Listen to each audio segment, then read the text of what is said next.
Olá, hoje irei falar sobre redes de acesso e modelos de comunicação. Então vamos primeiro iniciar na parte de redes de acesso, tá? Depois falaremos sobre modelos de comunicação. Primeiramente, vamos começar conceituando o que seria rede de acesso, certo?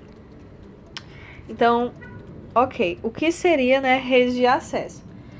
Seria justamente redes físicas, ou enlaces responsáveis por conectar um host ao primeiro roteador, e esse primeiro roteador seria chamado de roteador de borda, tá?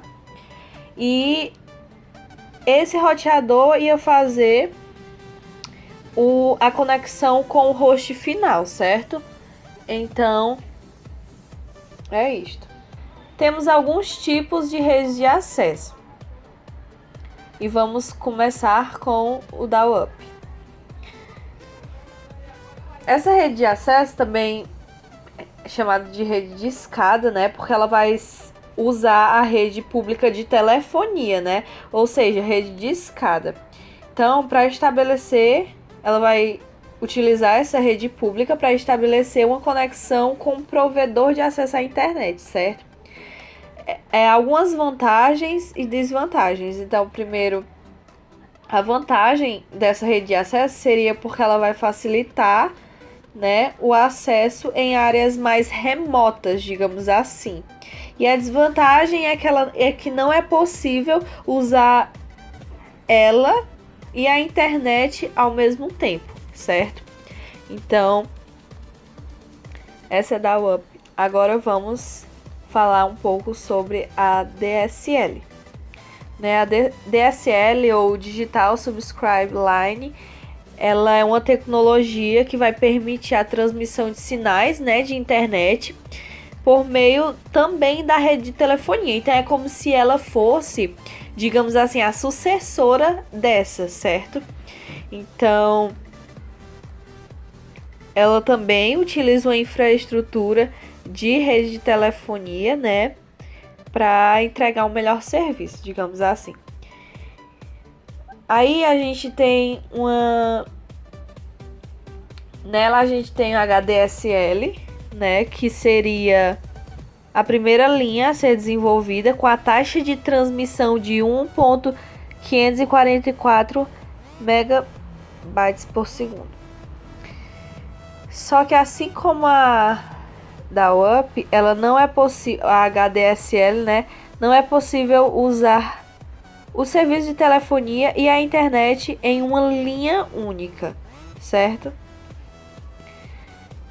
E a ADSL, ela é focada nos usuários residenciais.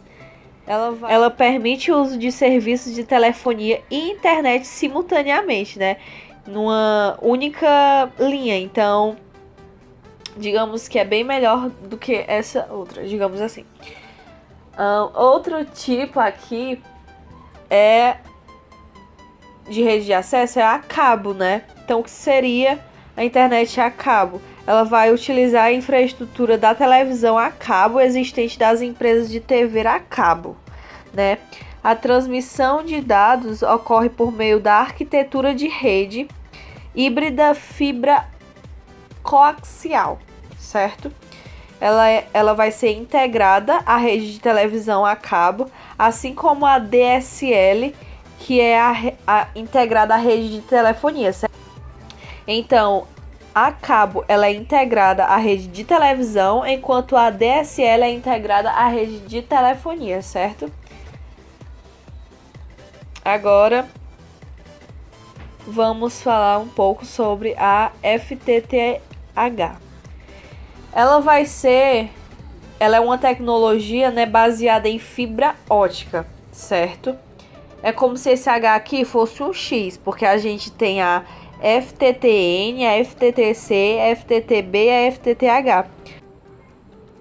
Uma das vantagens principais é que ela é leve, porque a transmissão é via cabo de plástico e vidro e eles pesam bem menos que cobre. É seguro, porque é mais difícil que alguém invada a cabo e intercepte os sinais. E ela não vai sofrer tanta interferência porque ela não tem eletricidade no meio em si, só no envio e no recebimento, né, da conexão, digamos assim. Agora vamos falar um pouco sobre a Ethernet. O que seria a Ethernet, né? Ela é uma arquitetura de interconexão de redes locais, certo? Ela vai ser baseada em um modelo 802.3 da IEEE e 3E, enfim. Na Ethernet, os dados geralmente são transmitidos por cabos de par trançados, certo? Agora, a Wi-Fi. Vamos falar um pouco sobre o Wi-Fi, né? O nosso querido Wi-Fi que utilizamos todos os dias. Ele é um padrão da I3E 802.11, certo? Como funciona o Wi-Fi, né? Assim, para ter acesso à internet em uma rede Wi-Fi, um modem com conexão à internet deve ser conectado a um ponto de acesso, tá? O AP, ou um roteador sem fio, certo? Então, os pontos de acesso, eles são mais comuns em ambientes empresariais, né? Porque eles vão fornecer uma maior cobertura física, digamos assim. Aí no Wi-Fi a gente tem alguns tipos que vão assegurar a segurança, né? Digamos assim, que é o WEP, WPA, WPA2 e WPS. Mas não iremos nos adentrar tanto aqui. Agora falaremos um pouco sobre as redes de celulares, né? Aí a rede de celulares, né? Ela vai se aproveitar da infraestrutura de telefonia celular também para garantir acesso dos usuários de dispositivos móveis, né, à internet. O dispositivo móvel, ele vai se conectar a estações de base que pode estar em um raio até de 10 km, certo? A tecnologia ela vai ser dividida em 1G, 2G, 3G, 4G, né? Essas são gerações dessa tecnologia, certo? Não iremos nos adentrar tanto às especificações técnicas dessas tecnologias, certo? Mas a principal motivação para dividir essa tecnologia em 1G, 2G, 3G e 4G e posteriormente 5G, né, que vai chegar aí também, é justamente a perda da retrocompatibilidade, né, com as tecnologias usadas na geração anterior, digamos assim, porque em cada geração vamos se notar algumas melhorias, tá? Essas melhorias são taxas de transmissão de bytes mais altas, né? A cada geração que se passa, a gente vai ter uma maior transmissão de bytes, um melhor aproveitamento das faixas de frequência e uma maior capacidade para transmissão de dados, certo? Envolvendo usuários múltiplos, ok? Então, assim a gente encerra os tipos de acesso à internet e falaremos um pouco agora sobre modelos de comunicação, tá? Primeiramente, vamos definir. Então, conceituando, né, modelos de comunicação, digamos que o propósito principal, né, de um sistema, de um modelo de comunicação, é realizar a troca de mensagem entre duas partes, certo? Então, a gente tem alguns elementos principais que eu vou citar aqui, que faz parte desse modelo de comunicação, tá? Primeiramente, a fonte, né? Que é onde os dados serão gerados, tá? Para essa comunicação. O segundo, né, é o transmissor, que ele vai receber os dados gerados na fonte, né?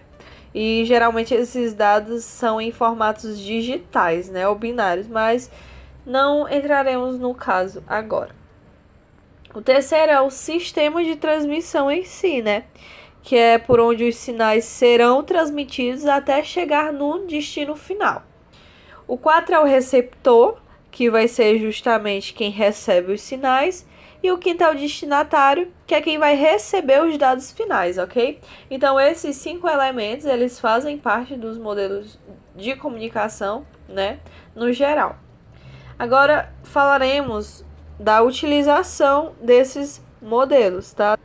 Na utilização, a gente vai ter alguns principais, que falaremos aqui e iremos conceituá-los. Primeiro, a interface, né, que vai ser o modo como ocorre a comunicação entre as duas partes, ou seja, a parte que vai enviar e a parte que vai receber.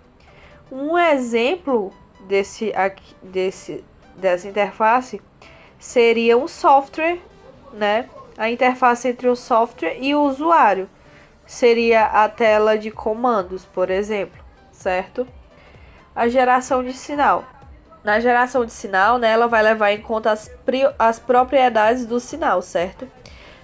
Como a intensidade e a frequência, digamos assim. Na sincronização, vai haver a necessidade do transmissor e o receptor, certo? Porque o receptor ele vai precisar saber quando o sinal começa e quando o sinal termina, certo? Então deve haver essa sincronização para que tenha sucesso a nossa comunicação. No gerenciamento de troca de mensagens são basicamente os protocolos, porque há uma variedade de requisitos de comunicação entre as duas partes, certo? Então, desta parte é isto. Agora vamos para aqui. A detecção e a correção de erros.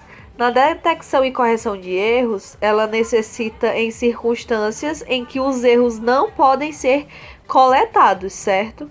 Por exemplo, em uma transferência, quando transferimos um arquivo de um computador para outro, e não é necessário e não é aceitável, né, que o conteúdo do arquivo seja acidentalmente alterado, por exemplo. Aqui no controle de fluxo, ele é necessário para garantir justamente que a fonte não sobrecarregue, certo? Aqui no endereçamento e roteamento, né?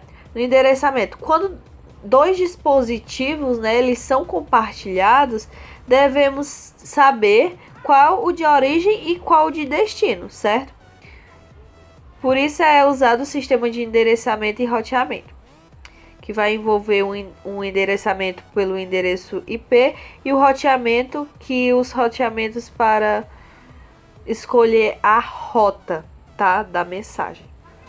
Na recuperação são necessárias em situações que há a troca de informação, certo? Como a transferência de um arquivo, por exemplo. Aí essa recuperação é necessária. Na formatação de mensagem.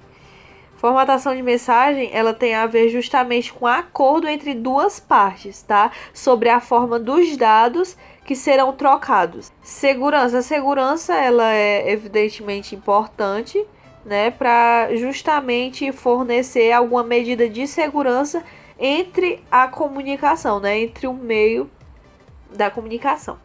O gerenciamento de rede.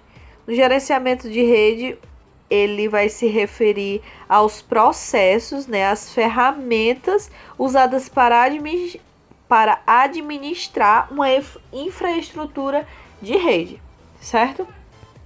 Para termos um modelo de comunicação, é importante a utilização de todos esses tipos aqui, ok?